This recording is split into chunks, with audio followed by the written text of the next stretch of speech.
మొత్తంగా దేశ రాజధాని హస్తంలో కమలం వికసించింది. తీవ్ర ఉత్కంఠ రేపిన ఢిల్లీ అసెంబ్లీ ఎన్నికల ఫలితాల్లో బీజేపీ విజయ దుందుబి మోగించింది.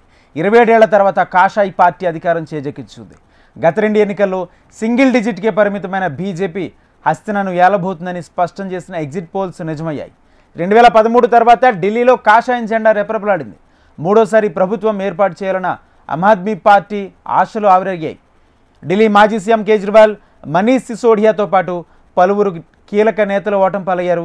కాంగ్రెస్ ఉనికైతే పూర్తిగా కోల్పోయిందని చెప్పుకోవచ్చు. ఒక్కో స్థానంలో కూడా మెజార్టీ కనిపించలేకపోయింది. కల్కాజీలో ఢిల్లీ సీఎం అతీషి విజయం సాధించి ఆప్ పరువు నిలబెట్టింది.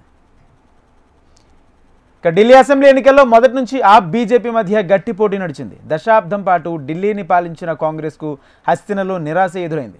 మొత్తం 70 స్థానాల్లో బరిలోకి దిగిన కాంగ్రెస్ ఒక్కచోటు కూడా ప్రభావం చూపించలేకపోయింది.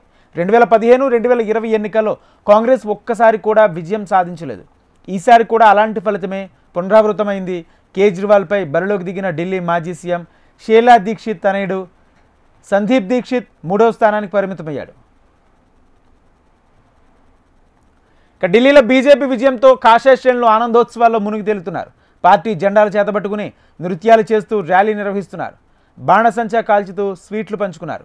ప్రధాని నరేంద్ర మోడీ సాయంత్రం 7 గంటలకు బీజేపీ కేంద్ర కార్యాలయానికి రానున్నారు. బీజేపీ సంబరాల్లో పాల్గొనున్నారు.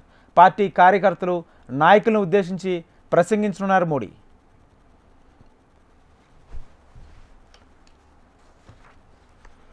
ఢిల్లీ అసెంబ్లీ ఎన్నికల ఫలితాల్లో అత్యధిక స్థానాల్లో బీజేపీ మెజార్టీ రావడంతో ఆ పార్టీ నాయకులు ఫుల్ జోష్లో ఉన్నారు. ప్రస్తుతం ఢిల్లీ సీఎం ఎవరవుతారన్నది జోరుగా చర్చ కొనసాగుతుంది. ఎవరికి వారు అంచనాలు వేసుకుంటున్నారు. ప్రధానంగా 3 పేర్లు వినిపిస్తున్నాయి. ప్రస్తుతం ఢిల్లీ బీజేపీ అధ్యక్షుడిగా కొనసాగుతున్న వీరేంద్ర సచ్దేవ ముందు వరుసలో ఉండగా ఎంపీ మనోజ్ తివారీ, ప్రవేశ్ వర్మ, రమేష్ బీదుడి కూడా సీఎం రేసులో ఉన్నారు.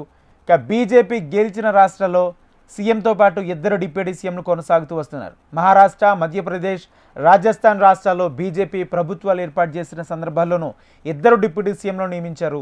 ఢిల్లీలోనూ బీజేపీ అధికారంలోకి వస్తే మనోజ్ తివారీ, వీరేంద్ర సచ్దేవ, ప్రవేశ్ వర్మలో 2 డిప్యూటీ సీఎంలుగా చేసే అవకాశం ఉందని ప్రచారం కొనసాగుతుంది. ఇక ఢిల్లీలో 1993లో బీజేపీ అధికారంలోకి వచ్చిన సందర్భంగా సీఎంలను మార్చిన క్రమంలో సుష్మా స్వరాజ్ కేంద్ర మంత్రిగా రాజీనామా చేసి ఢిల్లీ సీఎంగా బాధ్యతలు స్వీకరించారు. ఢిల్లీ మొదటి మహిళా సీఎం కూడా సుష్మా స్వరాజే. తాజాగా ఎన్నికల్లోనూ బీజేపీ అధికారంలోకి వస్తే మహిళా అభ్యర్థి మళ్లీ సీఎం అయ్యే అవకాశం ఉన్నట్లుగా తెలుస్తుంది. అయితే సీఎం రేసులో స్మృతి ఇరానీ, మీనాక్షి లేఖి, మన్సూరి స్వరాజ్ పేర్లను బీజేపీ అధిష్టానం పరిశీలిస్తున్నట్లు తెలుస్తుంది. వీరికి ప్రజల్లో మంచి క్రేజ్ ఉండడంతో ఎవరో ఒకరు ఢిల్లీ సీఎంగా అయ్యే ఛాన్స్ ఉందని చర్చించుకుంటున్నారు. మహిళలను సీఎం చేయడం ద్వారా ఢిల్లీ మహిళా ఓటర్లను తమ వైపు తిప్పుకోవచ్చని కూడా బీజేపీ భావిస్తున్నట్లు తెలుస్తుంది. కాసేపట్లో సీఎం ఎవరనే అంశానికి సంబంధించి ఉత్కంఠకు తెరపడనుంది.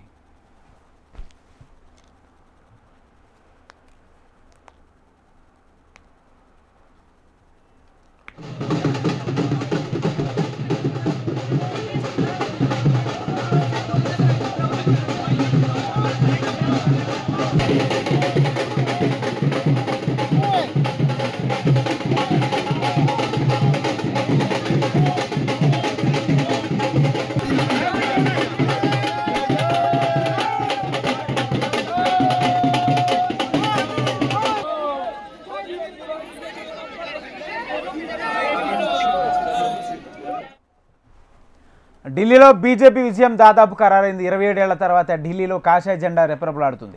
ఆ పార్టీకి ఢిల్లీ ప్రజలు బిగ్ షాక్ ఇచ్చారు. లిక్కర్ స్కామ్ల ఆరోపణలు ఎదుర్కొన్న అభ్యర్థులు ఓటమి పాలయ్యారు. సీఎం అభ్యర్థి కేజ్రీవాల్, మాజీ deputy CM Manish Sisodia BJP అభ్యర్థుల చేతిలో ఓటమి పాలయ్యారు.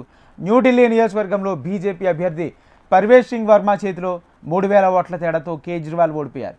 జంగ్పురా నియోజకవర్గంలో బీజేపీ అభ్యర్థి తర్వేందర్ సింగ్ చేతిలో 636 ఓట్ల తేడాతో మనీష్ సిసోడియా పరాజయం పాలయ్యారు. కల్కాజీ నియోజకవర్గంలో బీజేపీ అభ్యర్థి రమేష్ బిదూరిపై అతీషి గెలుపొంది ఆప్ గౌరవాన్ని నిలిపారు. అతి స్వల్ప తేడాతో అతీషి గట్టెక్కారు. అయితే ఈ ఎన్నికల్లో గ్రాండ్ ఓల్డ్ పార్టీ కాంగ్రెస్ అసలు ఖాతానే తెరవలేదు. ఒక్క స్థానంలో కూడా ముందంజలోకి రాలేదు. ఓ విధంగా చెప్పాలంటే తన ఉనికి కోల్పోయింది. కేజ్రీవాల్పై విజయం సాధించిన పర్వేష్ సింగ్ వర్మ హోంమంత్రి అమిత్ షాతో భేటీకి సిద్ధమయ్యారు. కేజ్రీవాల్పై గెలిచిన అభ్యర్థిని బీజేపీ సీఎంగా ప్రకటించనున్నట్లు కూడా తెలుస్తుంది. మరోపక్క సీఎం రేసులో ఇప్పటికే బీజేపీ రాష్ట్ర అధ్యక్షుడు మరికొంతమంది కూడా ఉన్న నేపథ్యంలో బీజేపీ ఎవరిని సీఎంగా ప్రకటించే అవకాశం ఉందో వేచి చూడాలి. బీజేపీ సీఎం అభ్యర్థికి సంబంధించి తీవ్ర ఉత్కంఠ నెలకొంది. మరోపక్క మహిళను కూడా సీఎంగా ప్రకటించే ఛాన్స్ ఉందంటూ కూడా ఊహాగానాలు వెలువడుతున్నాయి.